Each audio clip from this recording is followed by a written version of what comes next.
I thank the British Movietone News for affording me this opportunity to say a few words of farewell to the people of this kingdom before I leave for Canada.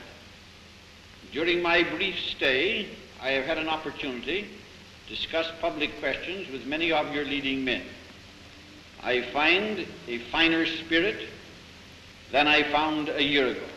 And although you, in common with other parts of the world, have been experiencing the results of universal depression, your courage, fortitude, patience, and confident belief in the future has enabled you to maintain world leadership in international matters and do much to secure universal peace.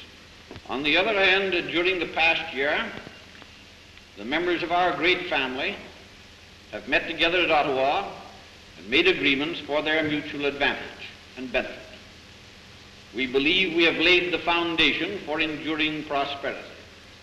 And as we trade with one another, we will be better known, better able to appreciate the viewpoint of each other. May I wish you a very merry, merry Christmas and a happy and prosperous New Year.